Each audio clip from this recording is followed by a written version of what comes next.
Hello and welcome to another episode of Anniversary Edition.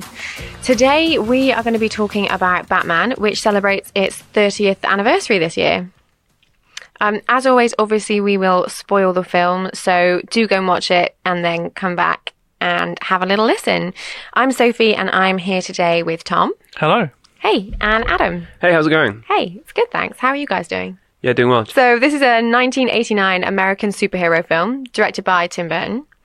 Obviously, I've written a little blurb, which I think is all right this week, because there have been some shockers over the past few weeks. So, vigilante Batman must save Gotham from the homicidal Joker, former criminal Jack Napier, as he terrorizes the city. Perfect. It's pretty accurate. It is what accurate. happens. It is 100% what happens, but you didn't mention Vicky Vale. I didn't know. Because, I mean, sure, he's terrorising the city, but there's only one person screaming non-stop throughout this movie. Yeah, she does scream a lot. She, anything happened around her, she would scream, which makes me think, I mean, I know we're barreling well into this podcast now, but she's come back from what you assume is a war zone in Molto Cortez. Yeah. Is that right? It's a made-up net place anyway. I assume. Yeah, something like that. She comes back from a war zone, some place called something like Molto Cortez. And she comes to Gotham and everything freaks her out. So now I have this suspicion that she's actually getting away from this war zone and she's just suffering horrendous PTSD. Probably. And now you've got a really interesting story that doesn't exist, where someone, a war photographer with extreme PTSD, heads into Gotham City, which is under eventually full-scale assault by the Joker. Yeah. Mm-hmm. And suddenly the fact that she never reappears in this franchise makes a lot of sense. See, that's what bothers me sometimes about franchise movies, because, I mean, obviously she's in this. Yeah. And then she's not even referred to. I can't remember my Batman Returns, which I should do because it's a quality film. And I think the Batman film of this era that I've certainly seen the most. But certainly no, because in Batman Returns, the romantic interest is Michelle Pfeiffer playing Catwoman. Mm-hmm. Very well. Yeah. Your plot synopsis made me, Did you hate it a little bit? Made him sick. Yes, Sophie, you did a terrible job. Please no, you didn't. You managed to sum up something that I didn't think was necessarily there. Oh, okay. Because, before we watched this film, I know I'd seen it. Mm-hmm. I could remember Michael Keaton as Batman, could remember Jack Nicholson as the Joker. Mm-hmm. I could not recall at all what the plot of the film was. No, and nor could I. And I've as I was watching, I kind of realised there isn't a plot. No, because there's just a man to stop. And sometimes I think that's enough. Yeah, but what it made me realise was that this movie, so we used to like an origin story for a first of a franchise, thinking like Spider-Man and Iron Man and Thor and all that, and those movies all follow Ant-Man. They all follow the same formula, right? Mm-hmm. And it made me realise that this doesn't do that at all. Mm-hmm. I think it's fantastic. Isn't it? Yeah. I think it's so refreshing. I actually wrote halfway down, oh my God, this film has no origin story. Amazing. He does then later have a dream sequence. The thing is, though, it's the origin of both Batman and the Joker. Yeah. And how they cause each other. And told in such a way that it feels like a character study. Mm. But, and even though it feels like, I mean, there's the basic plot of the Joker just terrorizing the city and the chemical attack that he's essentially perpetrating, but it's so marginalized. Yeah. Mm-hmm. Like it's just like, oh yeah, that's what he's doing. Yeah. But it concentrates on them as characters way more than any superhero movie I can think of. It's really interesting that you mentioned that, because I was gonna put in like the synopsis, it's an origin story, but it just doesn't feel like one. I mean, it's not. If anything, I think the film spends more time with Vicky Vale than anyone else.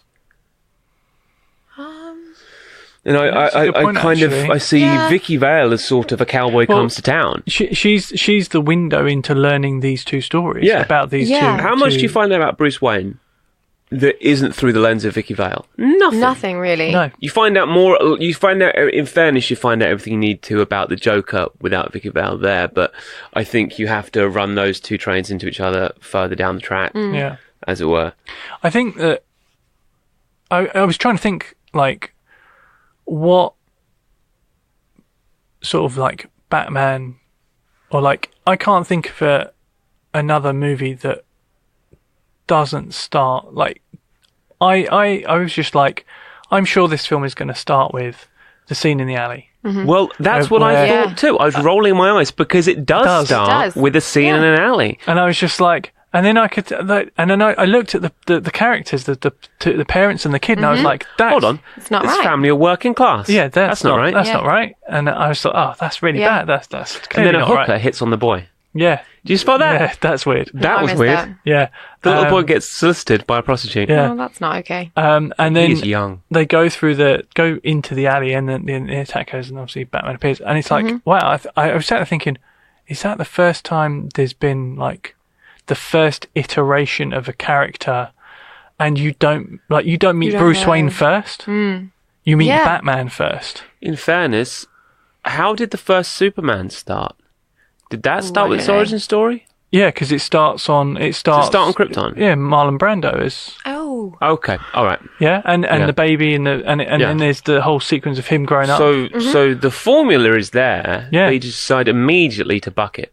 Well, I mean, that's the thing is because really, the only superhero movie franchise that I can think of before this was those Superman movies. I can't think of. I mean, like there were things like Flash Gordon and stuff like that, but no kind of like no big Marvel or DC or no like flights and tights and Yeah. Cape Crusader movies. Certainly not. Well, it's really interesting because as soon as it started, I was like, oh, of course it starts like that. Yeah, Assuming that I was going to see, Bruce as a kid. Yeah, but what's amazing is that there's never been a Batman movie before. apart from the series and the TV series. But those were a very, very different creature. Mm-hmm. Yeah, I mean, well, they were the Batman movie from the and a long 66. Time ago as well. 66 to 89. It's 25 years, isn't it? Yeah, long time. 20-something years. But, yeah, because I was very struck by... I was just so struck by the fact that it wasn't that plot that I was expecting it to be. I just assumed that that's what it was because I couldn't remember it. I was just kind of like, it must just be another origin story. Yeah. And a very confident move. A very confident move. Definitely. Yeah, it's really interesting. And actually, when you were saying that, how much of anybody do we see that's not through the lens of Vicky Vale, I hadn't really thought about it like that. But actually, when I was thinking about, favourite characters and all that kind of thing, I think Batman as a character, or Bruce Wayne, however you want to look at it, is almost like a secondary character. He's not used, really. He's just so much. He's there, and he's the hero, but it's not. It was strange because for me, I'd forgotten that she was in it at all. I'd forgotten her character. Like I completely hadn't recalled. She's not great. No, but it's really interesting the way the film's set up. In that it's not all about Batman. Yeah. And it is nice. It's refreshing. Vicky Vale is what draws both characters together. So it honestly would make sense to tell the story from Vicky Vale's perspective. I like that they did it because all too often that makes sense in the movie and they don't do it. Yeah. Because they want to be like, and here's Batman, here's what Batman has for breakfast, definitely. here's Batman working out in the morning, here's Batman going for lunch, then Batman goes to a business meeting, Batman has dinner with 12 Victoria's Secret models, and then Batman kicks some ass. Yeah. But it's so much more satisfying having the eye of the storm being what you track throughout the movie. Yeah. You saying about the fact it was a confident move. Yeah. This is Tim Burton's third feature film. Well, Tim Burton was always... He always had a lot of confidence. Yeah. I mean, he's always done his Hollywood. own thing. Yes. And what I find is I can't think of a Tim Burton movie that I really, really like. I wouldn't say I'm a fan particularly. Did he do Returns? He did do Returns. Yes. Wow, that's a really good movie. Yeah. It is, but I mean, Edward Scissorhands. Yeah, see, It's I really alright. like. Yeah, I like Edward that. Scissorhands. I think it's fine. It's it's very a goth much of his thing. crybaby. Yeah, it's I haven't seen a lot of them. We did Beetlejuice last year, obviously, which was the movie he made before this, Right. which we didn't like. Just before this. Yeah, directly before the year before. And the only thing he made before that was Pee-wee's Big Adventure, and then obviously all the shorts that he made. Yeah. Yeah. But what I was watching and thinking about it is that, like, Tim Burton's movies are very, very distinctive. Yeah. Whereas this... it's almost hidden. I was just like... His flair is hidden Yeah, a bit here. but it's there though. But he's got it slightly behind a curtain. It is, but it's so, like... I felt that... Inoffensive. Yeah, but it's kind of like... Because Batman in its aesthetic is so gothic anyway... It doesn't feel out of place. And I was thinking, this is the least Tim Burton movie I think I've seen Tim Burton make. Yeah, and I totally agree with you. I think Returns is more Tim Burton-y. 100%, yeah. The clowns and everything. Yeah, and so I was just went into this being so surprised by the fact that A, it wasn't the origin story I was expecting, and it was more of a character study, even though I'd seen it before, and B, that it wasn't as Tim Burton-y as I thought it was going to be. Yeah, see, that surprised me as well, because I was like, I know I'd seen it before, and I was like, I'm not sure I'm going to enjoy this. And then, obviously, it's Tim Burton, and I was like, well, we didn't really love Beetlejuice, and he's so stylized, sometimes it's too far, but it completely fit for me in this, as you say. It really fit, and I liked it. I liked the little... I like this Tim movie. Burton-iness. It has clean lines, clean narrative lines.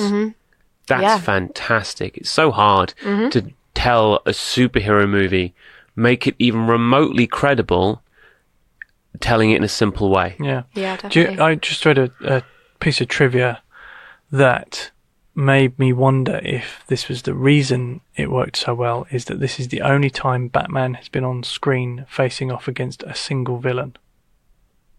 Really? In all the other movies, there's more than one villain. Huh. There may be bit parts and cameos and stuff like that. Let me think about this. That's what I'm thinking. Yeah, maybe I guess Batman Begins kind of only has Ra's al Ghul. And the Scarecrow. Yeah. Oh, of course. Yeah. All right, that's two. There you go. Well done. And I believe the Scarecrow is he's in Dark Knight, right? He's in Dark Knight Rises. Dark Knight Rises with Bane. Yeah. Who's with Heath Ledger, Joker? There's another... Two-Face. Yeah, Two-Face. yeah, of course. Yeah, of course. Yeah. It's really interesting. I mean, I haven't asked kind of what all of our top line thoughts are. I feel like we like this film. Yeah, like this film. I was surprised at how much I liked it. It's a simple... I will movie. say now that I think this is the best Batman movie. I can't think of a better Batman movie. I couldn't argue with you on that point at all. I need to do rewatch prefer them, Batman Returns. I think for me, Batman Returns is the best Batman movie. Okay, I can't, because I need to watch it again. I think, but I don't know. I feel Penguin, like Catwoman, genius. But I feel like that pushes the Tim Burton-y stuff. Yes, a bit that out is of the my- most. Yeah, that's as Tim Burton. So that's why I think It's a bit too far for you. I'll probably prefer this. I will watch it again. Though. Well, see, this has inspired me to rewatch probably all of them, because for me, I definitely saw this. You might want to skip the Joel Schumacher ones. Yeah, that's fine. I definitely saw this when I was younger. Yeah, because there were scenes from it that I'd remembered, but I can't remember how old I was, or I don't think I engaged with it very much. So for me, Batman Begins is probably the first Batman set of films that I properly engaged with. Right. And I found it hard to watch the Joker in this versus in my head the Joker that's in Batman Returns, right? Yeah. Yeah. But I found myself constantly making comparisons between the two, because I think in my head I sort of default to Batman Begins as my Batman. Right. That would make sense. Yeah, sure. I mean, generationally, it makes sense. Yeah. But I did really like this. Right. I think, it's going to be so hard for people to go back and watch the Batman without thinking of Heath Ledger's Joker. Yeah. Wait, hang on a minute. Be careful what you say. It's because this is just Batman. The Batman is the new one that's coming. Oh, yeah, you're right. Okay. Batman, 1989. Yes. Yeah. Features Jack Nicholson as the Joker. Yeah. Who puts in a great performance. I think he's very convincing, the Joker. Yeah. Yeah. I don't know. I don't think he is as intimidating as the Heath Ledger Joker. Interesting. No, it's because I was, as I say, I was making a lot of comparisons, but he's more of a showman. He's more theatrical. He's more of a kind of cartoony, safe version. Well, but then you have I wouldn't say that much. Well, I would say that the Joker in Batman is the better, closer to comic book. Yeah. The Joker. This one. Yes, because he's supposed to be sort of a vaudeville showman who is just absolutely nonsensical. Well, that's the thing. So I wrote, he's more of a showman, and I said, but, and more like a cartoon and kind of safer in that environment in my head. But he is so mentally inconsistent. He's in this. He's where supposed he kind to be, of, though. Yeah, completely. Yeah. But he's so together, and when you see him as Jack Napier, obviously before he is the Joker, when I was watching it, I was like, oh no, this is just not right. He's too like clean. But that's his origin as well. Exactly, and I think it's because that for me is, I guess, what's lacking, or it just isn't there in the Heath Ledger one. I think because of Christopher Nolan being Christopher Nolan, doing what Christopher Nolan has to do, when you decide you want the Joker in your movie, you have to give him a grand plan, a scheme. Yeah. Which he does very well, but the Joker isn't for anarchy. No. Necessarily. And I mean, if anarchy seems like a good idea at the time, he'll be for it. But the Joker won't be for anarchy for 6 months at a time like he is in The Dark Knight. Yeah, he's more strategic in The Dark Knight. And he's more... Like, I wouldn't want to be in a room with, well, either of the Jokers, to be fair. But I would prefer to be in a room with Jack Nicholson's Joker. Right. Than I would with Heath Ledger's. In terms of, like... The opposite. Really? Yeah.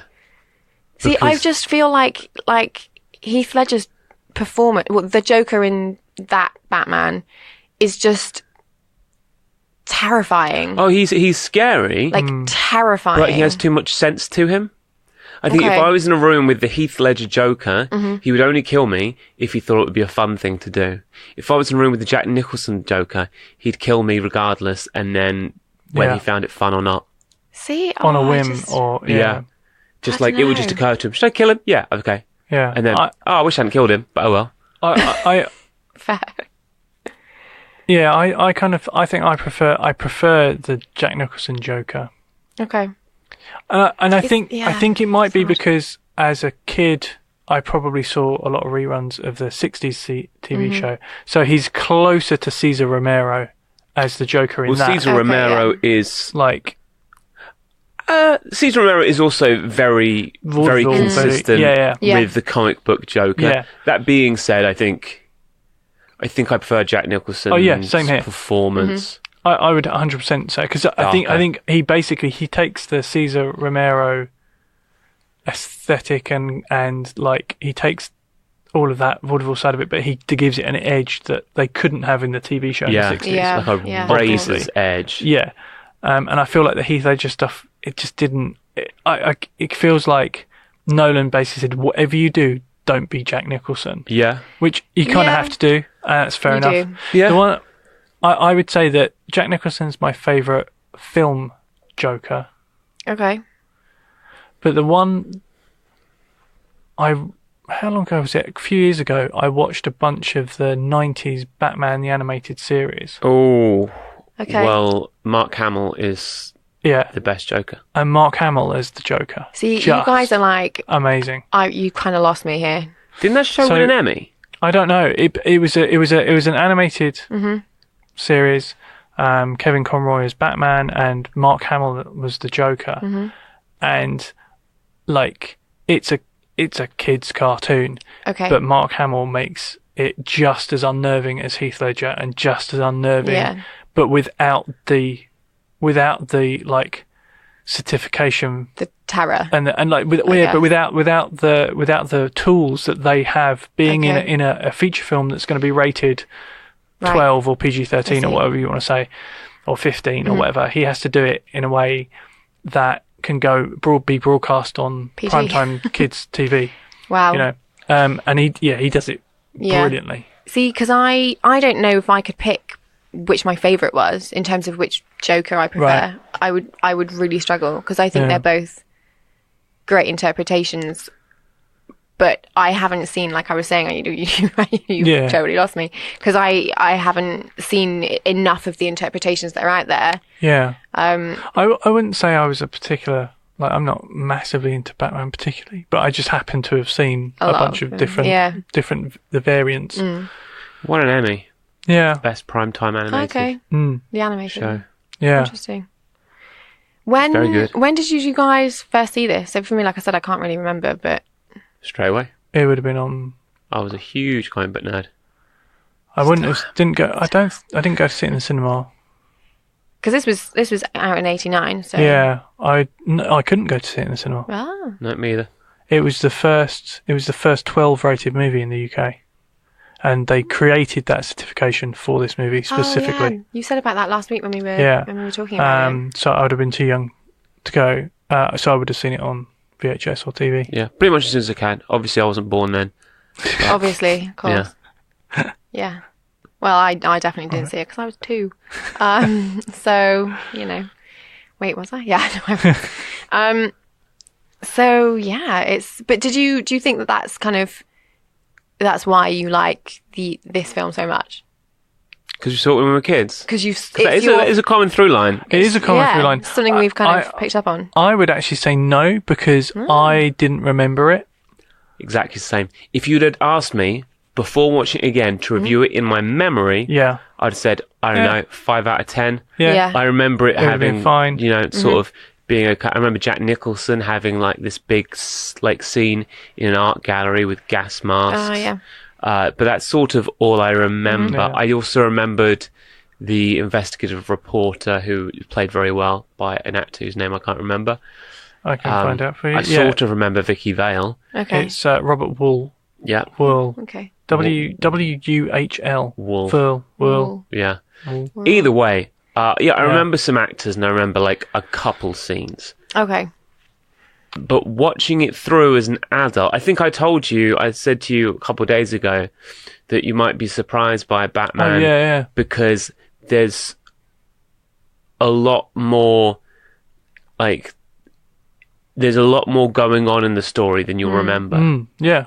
Definitely. And the sort of sub-story of the Joker taking over organised crime.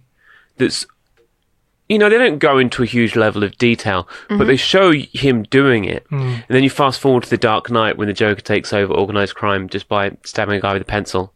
Yeah. Yeah. Batman does it better. Yeah. Because you can see him take over. Yeah. The Joy Buzzer scene. Oh, where he cooks that guy. Oh, yeah. Yeah. I agree with Tom. I don't think I liked this film because I watched it as a kid. More likely, I like this film in spite of the fact that I watched it as a kid. I'd agree with that. I think because when I watched it as a kid, I didn't get the plot. All I was there for were the fight scenes. And I think even as a 12-year-old, I'm obviously this got a certificate of a 12 that was created specifically for this film. But a 12-year-old watching this, it's dark, and I would assume that a lot of the plot would be forgotten or go over your head because you just want to watch an action film about Batman. Yeah, I mean, a case in point, look at Jerry Hall's character, who she's there. Yeah. Spooky. Great character. Great character. Not a great... she's a great part for an actor. Yeah. I mean, she's the main gangster. The main squeeze. Main squeeze, and Jack's obviously getting a bit of action with her as well. And then, what does he do? He squirts acid in her face, which you don't see on camera, but with the mask and stuff afterwards, you're just creepy and hideous. Yeah, and it just her being there and going through that, you realise how dangerous he is. Yes. And how unpredictable he is. And I think that's what gives it so much weight. Yet it's done in such a way that you don't have to see it. Yeah. You know, you don't. It's not graphic, but it's unnerving. But even when he's being nice, the Joker's scary. Yeah. Yeah. He establishes himself as someone to be very, very, very cautious around, because he will kill you for, whether it's fun or not. He will just kill you. Yeah. I think it's because Jack Nicholson was a big fan of Batman, the comic books. Oh, really? When he was a kid, when they came out, and and his favourite character was the Joker. So I think he was just in his element. Fantastic. Jack Nicholson. I mean, he gets top billing. Yeah. And he's not Batman. That's what he should. Yeah. He probably has as much screen time as Batman, if not more. If not more, I would have thought. But I mean, he was obviously the big star. Yeah. Yeah, definitely. It's Tim Burton's third film. It's a risk for Warner Brothers. It's a risk for Jack Nicholson. It's a risk for Jack Nicholson. Absolutely. So he obviously had to love the character to want to do it. Yeah. And that shines through though. The budget was $35 million in 1989. 89. So it's not far off what you'd expect. It's not cheap, but it's not huge. So I'm gonna say one thing about this. For me, when I was watching it, I wouldn't have said halfway through watching this that I would really enjoy this film, because for me, it was a little bit too slow. There were a lot of people being chucked into a plot, and I was like, oh, who's what and where, and there's two blonde women, and at the beginning there wasn't much character development in terms of like Vicky, for example. So I kind of found the first third of the film, for me, it was a bit, it felt like 40 minutes of the film. I was like, oof. Yeah, a bit slow. Yeah. Well, it's walking Vicky Vale into town, it's getting her set up, and then you have to introduce the Joker as well. Yep. There's a lot to do. I think what makes it seem weird or longer or strange is how little Batman you get in this film. Yeah, and I think looking back on it, that's why, because I was like, where's Batman? Like, where's Bruce Wayne? Where's the build-up, the alter ego? In the last like half, you get Batman, you get the Batmobile, you get the Batwing. You get everything. You get the full toy line. I was just like, I couldn't remember the Batwing being in it at all. I was just like, I remember that because I remember the Joker's super long gun. Yes, a very inefficient gun, by the way, like a Magnum with a meter-long barrel. No, you say that. In the 1800s, in 1850s, 1870s, the Colt Peacemaker, that Colt Peacemaker, which is like the classic Western gun, you could get with an 18-inch barrel, and it had an attachment you could put on it, which was like a rifle stock, so you could use it as a pistol and a rifle. At the same I'm not time. saying because that gun clearly has, it's a high caliber weapon. Yeah. For a handgun, certainly. But I don't know. It's just shooting that at an aeroplane and crashing it. I don't know. No, I think one of the things is it's like it's not as ridiculous as it seems to be. Yeah. But I think what makes it a bit fun is Jack Nicholson can't hold it straight. Yeah. Like his hands are shaking, and I'm just like, I mean, surely they could have just made it out of something lighter for that scene. Yeah, they could have. Like just get the weight right, because it's obviously it's heavy. It's heavy. Yeah. When in terms of kind of favorite scenes, do you guys have standout moments in the film? That's difficult, actually. I like the parade. Yeah, I like the parade. The deadly parade where the Joker he tries to get the public on his side, and this is just a testament to his sheer insanity. Yep. Where he tries to get the public on his side. He has his Ronald Reagan around the fire seen on TV, then he invites him out to this parade. He gives away $20 million. Yep. Yeah. And that's 2/3 of the budget right there. And then announces he's going to kill everyone. Yeah. Yeah. And no one listens. Yeah. Isn't that crazy? I mean, that's just a little reflection of, now. society, I think. Would you go? No. Tom? No. He said he wasn't going to kill anyone. He said, come on, I'm your friend. I'm going to give away $20 million. If you just show up, I'll throw out money to crowd. He's also a murderer. Yeah. There's a crisp $100 bills. No chance. See, I think there's a tactic there where you get in, grab like $500, and then you'd get out. Run. Yeah. Or at least by the time he gets on his PA system and he announces that it's time for him to go and so everyone must die, at that point you run.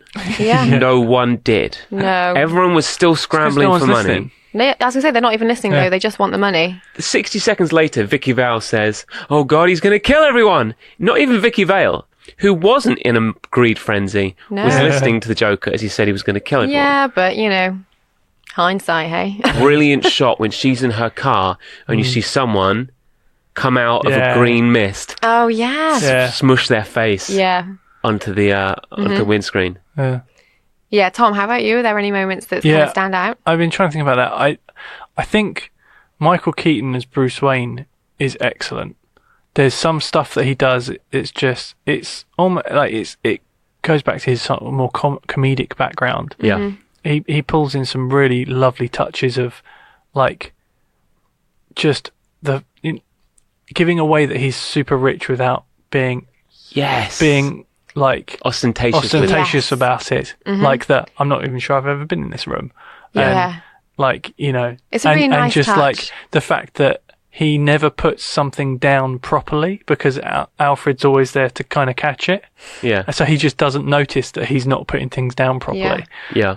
So it's little things like that I think work really, really well. But as for a scene, the one for me that always stands out, and it's probably because it's one that I could remember from watching it as a kid, is the Jack Napier going to the chemical factory and becoming the Joker. Yeah. And it's when you obviously see him going to the vat and become the Joker, blah, blah, blah, but you also see Batman being Batman to a greater degree than you do in the opening scene. And it's when you see the cops go, oh, he does exist. So it in that one scene, it legitimizes Batman to not only the audience but also the city. Yeah, he's come out. And you get the moment that the Joker is born. And it's just got some cool Batman moments in it, like the Batman being caught on the gantry and he drops the smoke bomb and you just see like the silhouette go up through the smoke. And, clever. Yeah, just all that kind of stuff. And then a couple of scenes later, you get the Joker's great unveiling scene with the doctor that's healing really the bandage good off scene. his face. Yeah. That reminds me. Mirror! There's I'm pretty sure there's a Humphrey Bogart film where it might be a gangster movie with Humphrey Bogart in, where he has to have plastic surgery, and the reveal of it is almost identical. It's almost an identical scene to that, which I think is really good and a nice little kind of callback. I can't remember what the film is though. It's probably called something like The Man with Two Faces or something like that. Yeah, it'll be some sort of like film noir thing. Let us know like in the comments, guys. Yeah, if you know. If you know. What was the other thing? Oh, yeah, the other scene I like is after the gallery when Batman rescues Vicky Vale and they come out and he's like, get in the car. She's like, which one? Yeah. And then it just like, there's the Batmobile. The Batmobile's looking cool. Yeah. How about you, Soph? I don't know. I find it really hard to try and pick because there were a lot of moments, like you say, sort of smaller moments in this that I really liked. I liked the Joker unveiling. I liked the first kind of big fight scene, I suppose, that you have which is more familiar to kind of the Batman I know, with right after that bit where Vicky, before they get to the Batcave and they're back and they're kind of being chased and they're in the alleyway and she's up on the I don't know what she's on, but she's taking photos. She's on a fire escape. Yeah. Yes, there you go. And she, you kind of see Batman fighting in like the proper Batman way because there's all the sparks coming off of his gauntlets. His gauntlets, yes. And I really liked the scene at the end where Batman survived the crash and he's fighting off the Joker's men and getting to the Joker, but the Joker's dancing around the church with Vicky. And you've got this like really loud classical music playing. I just liked how that was filmed. It looked nice. Yeah, apparently that during that scene they still had no idea what the end of the film was. Oh, really? Yeah. And Jack Nicholson would be like, "Why am I running up this staircase?" And Wow. Tim Burton would be like, "I'll tell you when you get to the top." And then just when he got there, he'd have to say, "I have no idea." Oh, can you imagine being third movie Tim Burton have to tell Jack freaking Nicholson? Yeah, I don't know. Haven't decided You don't yet. know how to end the movie that you hired him for. Well, I think, to be fair, on Tim Burton, I think that was more to do with interference from the studio. Right. Yeah. It sounds like, judging by Tim Burton's comments about this movie, which was that he found it mostly boring watching it back. Like that, I think he got told he had to do certain things a lot, which is probably why it feels less Tim Burton-y. Yeah, it probably is, but I think it works. I think the balance is great. I could see why a studio would get involved though. Oh yeah, absolutely. In fact, I'm always very much against studios getting involved in these kind of things. But when you hire Tim Burton, he's just made Beetlejuice. Yeah. And if you've watched Beetlejuice recently, yeesh. Yeah. You've got to be worried. Yeah. So this, I guess we're getting close to the does it hold up stage of the podcast, and the whole studio interference thing will bring me very neatly into the thing that I think is awful about this film. Oh, It okay. doesn't stand up. I'm intrigued. Go for it. It's the songs by Prince.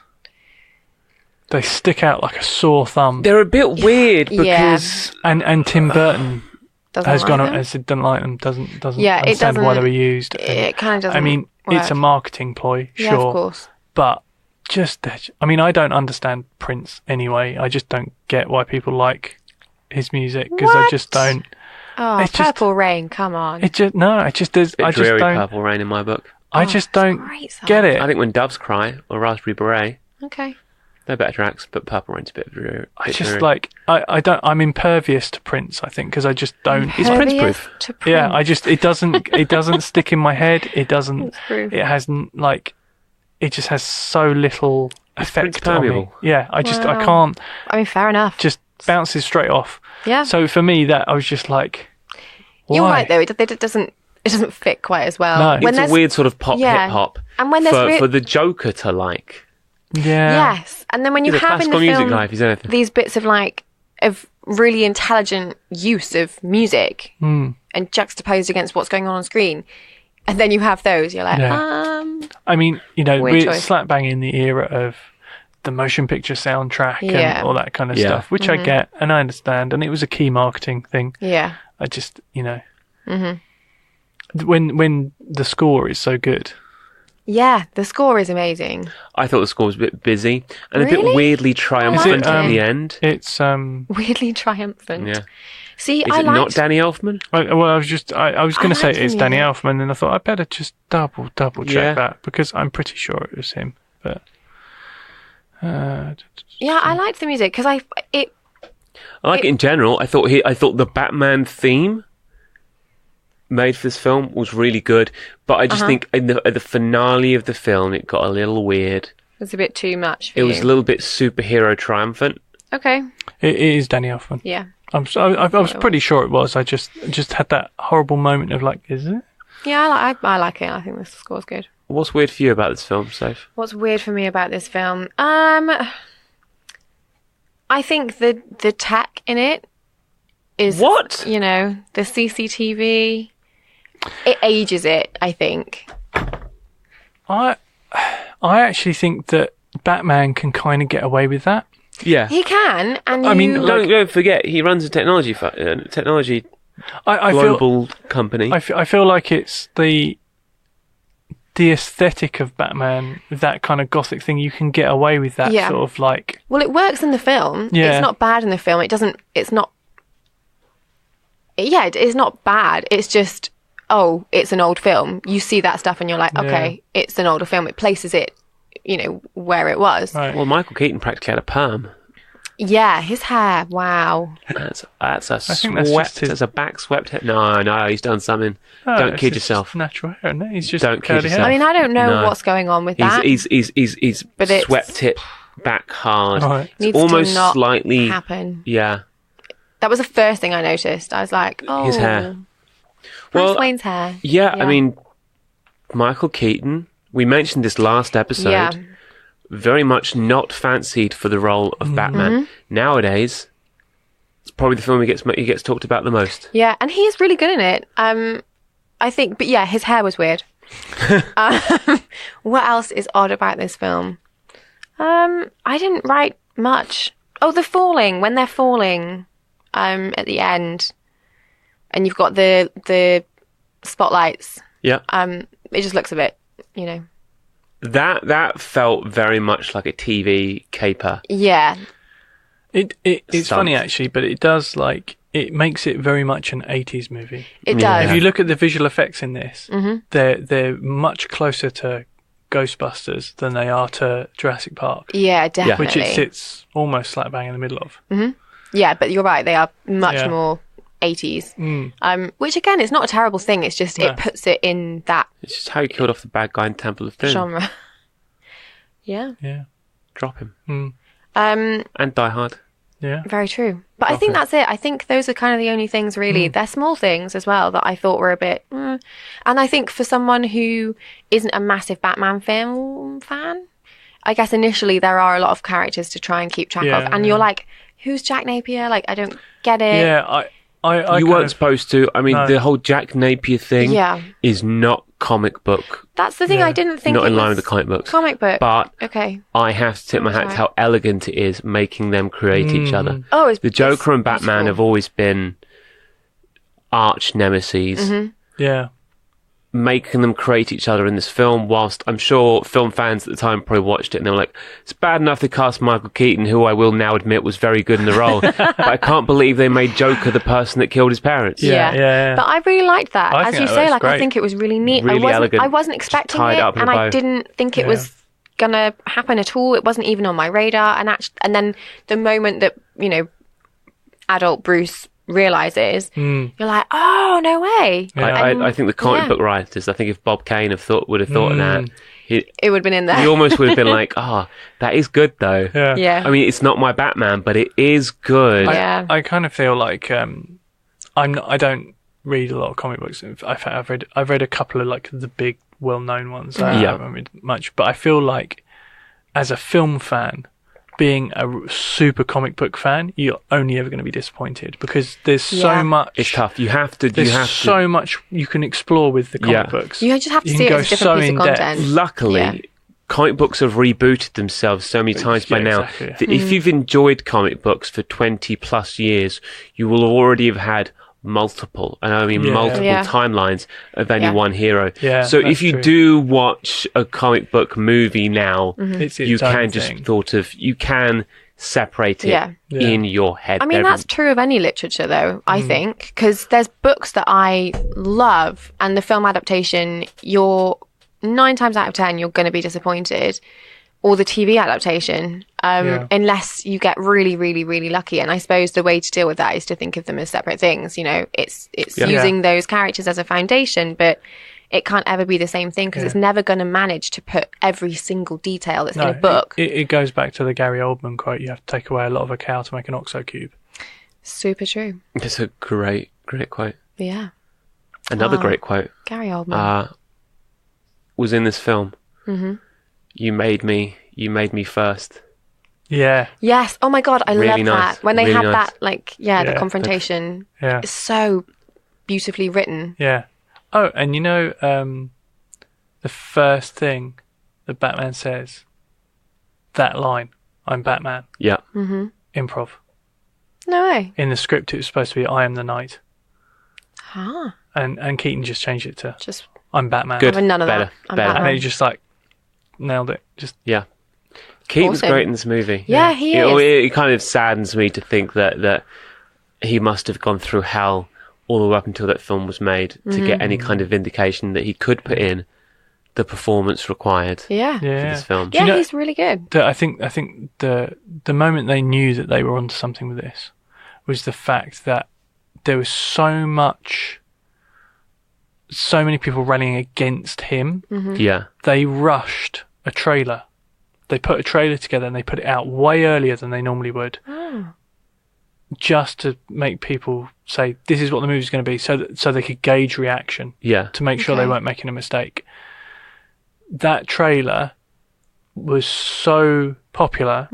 People were buying full price cinema tickets to other movies, watching the trailer, then leaving. Oh my god. Oh my goodness. Because obviously, intense. No internet and blah blah blah blah. Yeah, of course. Obviously, gone are the days that didn't have Comic-Con and that kind of stuff. Yeah, if you want to watch a trailer, you've got to go to the movies. Yeah. So they knew. So and they were like, okay, we're on something. We're fine. Apparently, it blew people away. Apparently, that's so interesting because he is really good in this film. Despite his limited screen time. Yeah, despite his limited screen time, he's very he is a different Bruce Wayne. Not so much a different Batman in my head, I suppose. Yeah. But his Bruce Wayne is really different. Like you say, like he's less ostentatious, he's more humble, he's less kind of tortured and brooding. Yes. This Bruce Wayne, it sort of reminds me of the Christopher Reeve Superman. Yeah. Where the Bruce Wayne / Clark Kent, whilst looking very similar, behave so differently than their superhero counterpart. You absolutely couldn't possibly think that Bruce Wayne was Batman. Yes. It would be impossible. Yeah. Unlike Christian Bale, Yes. Yeah, very true. unlike Val Kilmer, unlike George Clooney, where they're already dark, brooding Bruce Waynes, you need a sort of, I'm just here at a party. Open up the champagne. Yeah. Yeah. And I liked that a lot. It was nice to see that difference in the person and the alter ego. Yeah, and I think he kind of nails Batman it. would tell you that the person is the alter ego. Ooh. I think the thing that he says it when he's trying to tell Vicky Vale is he tries to explain the double personality, and he makes it clear that all of that stuff he's dealing with the loss of his parents. Yeah. He's turned that is Batman. Yeah. So that frees Bruce Wayne up to just be Bruce. To be Bruce, yeah. And he's dealing with all of his trauma Elsewhere. in a tiny little costume. Yeah. Very tiny costume. Called Batman, and that's how he's doing it. And it is separate, whereas like you say, it's not with the others. Yeah. So I think we've all kind of said favourite characters. We think Michael Keaton is a solid Batman in this. Yeah, I think Jack Nicholson's great. Personally, like in terms of favourite performances and favourite characters, it's got to be the Joker and Batman. It's the pair together. Same. Yeah, because when they're on like screen Butch and together, Sundance. it's just great. Don't get me started. At least you didn't get raindrops keep falling on my head. No, that's true. It might have been better than Prince. Who might have been? Is that the same for you, Adam? I think Michael Keaton's character way more likable than any Bruce Wayne you ever will have seen in a movie. Yeah, I can stand behind that. Obviously, Jack Nicholson is very good, but he's hard to watch because he's stressful. Yeah. He's a deeply stressful character to watch on screen. Yeah, you're kind of on edge when he's on screen. Yeah, I wanted to get out. I wanted to get away from me. Yeah. Don't be in a scene anymore because I know that some messed up stuff is going to happen. I feel like Jack Nicholson is unpredictable. Yeah. But Heath Ledger is predictably unpredictable. Yeah.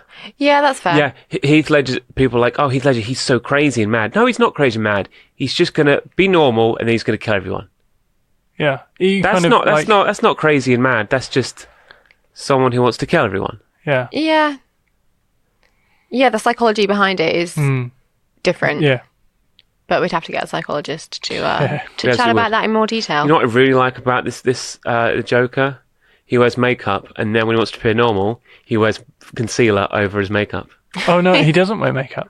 The white is his normal skin color. So when he appears on TV, he says, "I've taken the makeup off," which made me think he was wearing was normal skin tone. He wears white over the normal skin because the back of his head is normal skin color. When he gets the bandages taken off,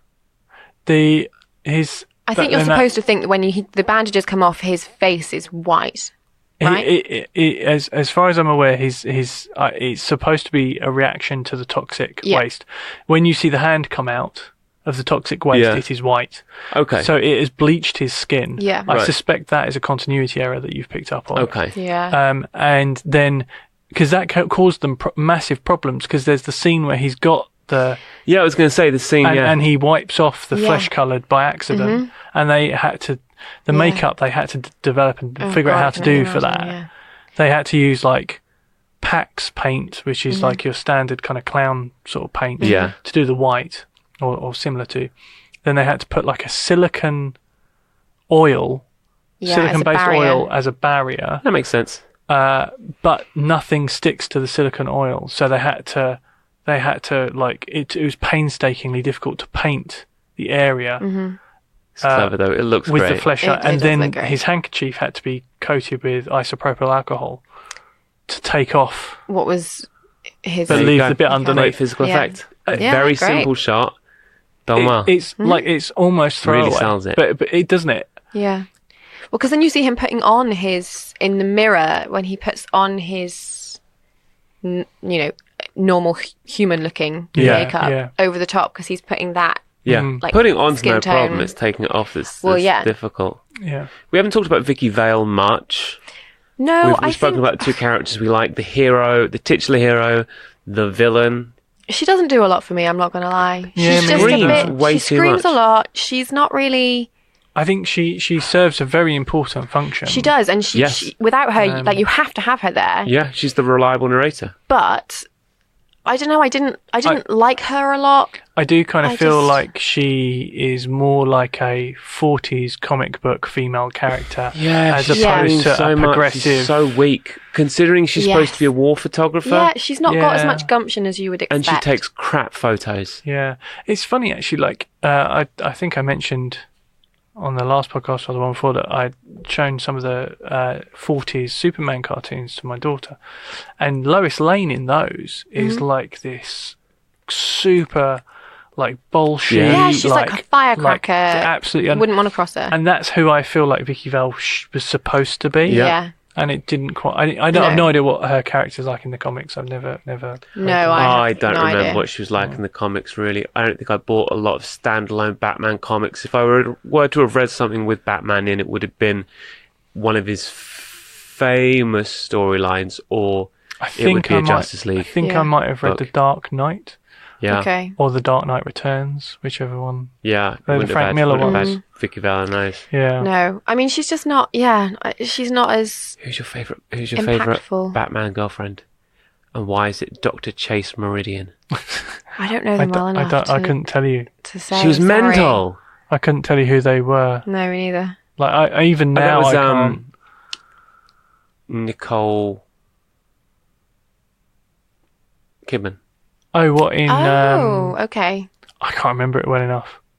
In the third one? With Val Kilmer, right? Yeah. Batman she Forever. was mental. She was like a real superhero fetishist. Brilliant. No, I don't. Yeah, Vicky Vale for me is screamed too much. Kind of. She sort of reminded me of the woman from Temple of Doom. That's the second time I mentioned Temple of Doom in this podcast. Yes. She just go, Indy! Really, and then screams a lot. Really kind of similar. Yeah. Yeah. And she doesn't really do an awful lot. Like when the Joker's in her house and she kind of walks over to the fireplace, I'm like, oh, surely she's going to pick up a weapon. And she picks up like a bowl of what looks like popcorn. It's not popcorn, I'm assuming. Is it potpourri? I think it's potpourri. But I was like, why would you pick up a bowl of potpourri? Like, I mean, what do you think that's going to do? Like, how is that going to help you? Perhaps he's got allergies. Maybe. What's fantastic is later in that scene, Bruce Wayne. In fact, same scene. We're talking about roughly the same time. Bruce Wayne is cornered by the Joker, and he has a very short amount of time to prepare for it. So he shoves a silver tray up his shirt, which very lucky that the Joker shot him center of mass. Gotta say, he was close enough. He could have aimed for the head and wouldn't have missed. He wouldn't have missed 1 time out of 10. But what I loved was a very subtle thing in the performance was that, maybe it's subtle in the direction, more likely, that Bruce Wayne handles aggression very differently to Batman. Yes. Yeah, doesn't he? Yeah. He freaks out. Yeah. In a way that you would never see Batman. But I mean, he has to freak out. No. But I think he doesn't like go into Batman mode. No. He isn't like, he I'm going to be a quiet and guy. like a karate guy. He's like, I'm but that's freaking out. He knows that that's the only way he can get out of that situation by acting like a normal person. Yeah. By reacting like a normal person. Well, he could have just done his normal karate and got out of the room, I imagine. No, but I mean... Yeah, but at that point, like, Vicky doesn't know who he is. I know he was trying to tell her, but that's not the best way. I feel like what he's trying to do is, like, he's trying to mimic back the Joker's behaviour, isn't he? He's trying to fly off the handle like the Joker does. Yeah. But in a way to... It's like a controlled panic. Spot. Yeah. I think... To force the end of the scene. He's trying to... That's a symptom, isn't it, of having a psychological problem? But I think he's... I can't remember which one it is. No, but I think he's trying to act... He's trying to be unpredictable, like the Joker is. Yeah, to make the Joker think he's unpredictable, but having it thoroughly planned. Yeah. Does that make sense? Well, he needs to make him shoot him so that he can finish that scene and then leave and, in theory, get Vicky to safety. So he has to do what he thinks is the only thing... Yeah. To force that situation. He needs to get Jack to think he's killed him. Yeah, and he needs to make him annoyed and shoot him. Basically. I think that's his plan. Yeah, so do I. That's how I read that scene. It's funny, last time Michael Keaton was in a Tim Burton movie, he was trying to marry the girl. And at the end of this one, Jack Nicholson is taking Vicky Vale in a wedding dress to the church. Trying to marry her. Yeah. It's a theme. It's a theme, Tim Burton. It's a hidden theme with Tim Burton films. Do you reckon he's got a friend who thought was... Well, not a friend, an enemy who thought was a right dick, married his girl? Maybe. Could well be, yeah. So, it's a thumbs up from us. Yeah. Go watch Batman. Two bat thumbs up. Yep. No batarangs in this movie. It's a win.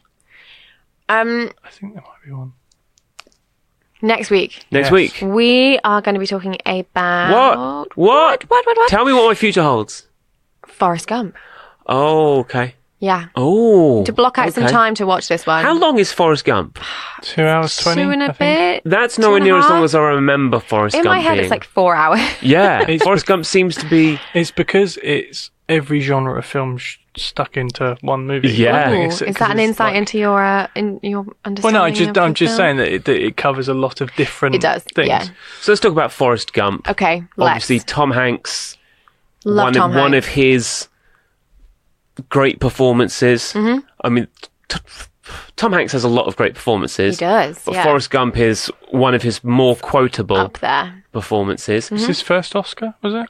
Was this his first? Really? Yeah, I think it might have been. Oh, he deserves more than that. However, also, I imagine a big risk.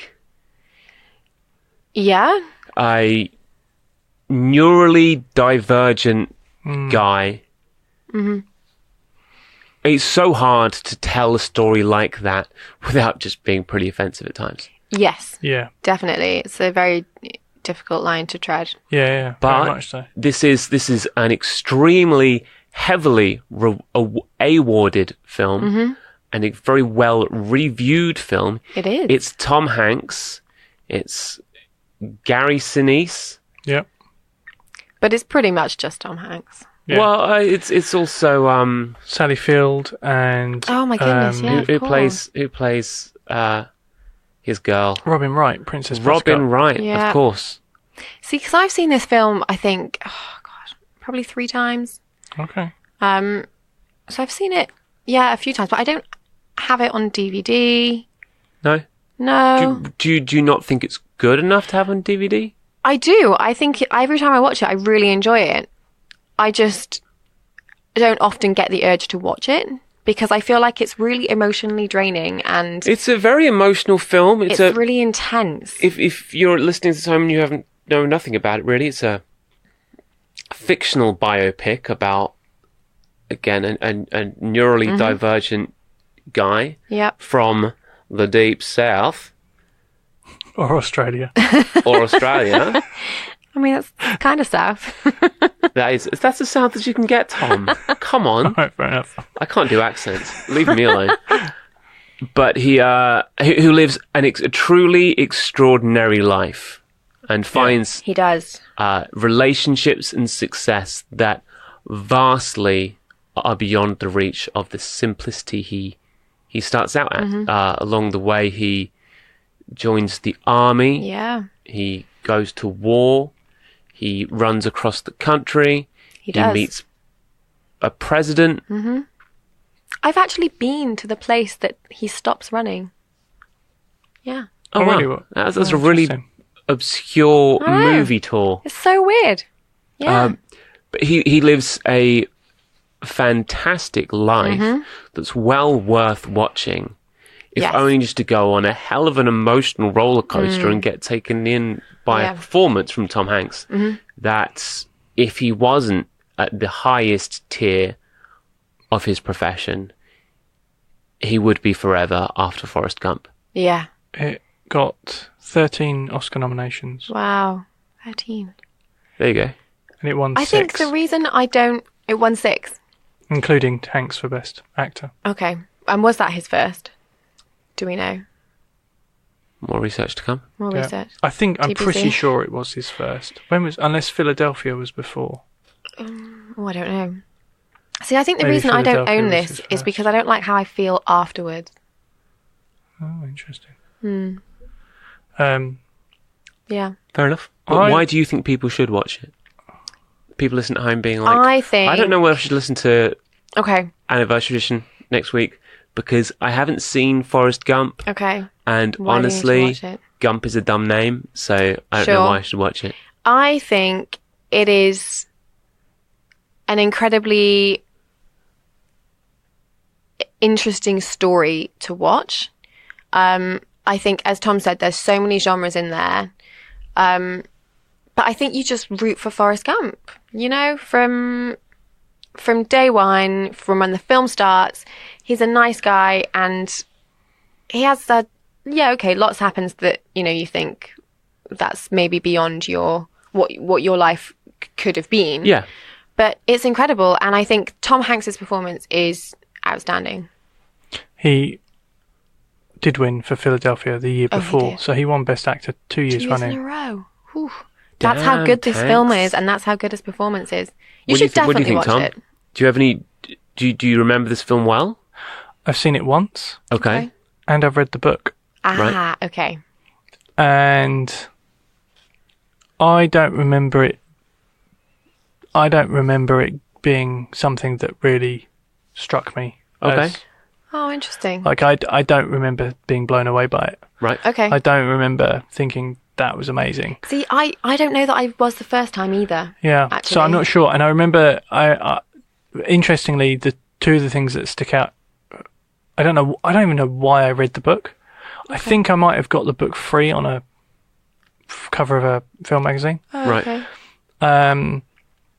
Because it definitely had Tom Hanks on the cover, so it would have been around the time the movie came out, and because what you see in the movie is not all of the things that Forrest Gump does. Oh, sure. In the book, he becomes as well as all the things he does in the film. He becomes a professional wrestler. He becomes an astronaut. Oh, I forgot about that. He becomes a champion table tennis player in the movie as well, guys. And there's all sorts of stuff like that. So I remembered those kind of things, and then I was sitting there thinking, wait, does he go into space in this film, or am I just thinking of Apollo 13? Because I was like, I've got such a strong image of Tom Hanks as an astronaut, and I'm just like, wait, is that? I know it's that movie, but is it in this one as well? So yeah, I don't know. I guess we'll see next week. I guess we'll see next week as we talk about Forrest Gump and why it couldn't be made gender swapped. Oh. Interesting. Okay. To be continued. Yeah. To be continued. So watch it, guys, before Wednesday next week or whenever it is you're watching. Watch it, subscribe, and you'll have the download automatically there. Yeah. Ready to listen to. As soon as you finish Forrest Gump. As soon as you finish Forrest Gump, of course. And not until next week. But thank you for listening, and we'll see you then. Bye. Bye. Bye, everyone. This podcast was recorded in the Upbeat Studio in Soho. For studio inquiries, drop us an email on studio@upbeatproductions.com. You can also find us on Twitter. Head to @upbeatprod to see what we're up to, and @upbeat_ents for our film coverage and entertainment news.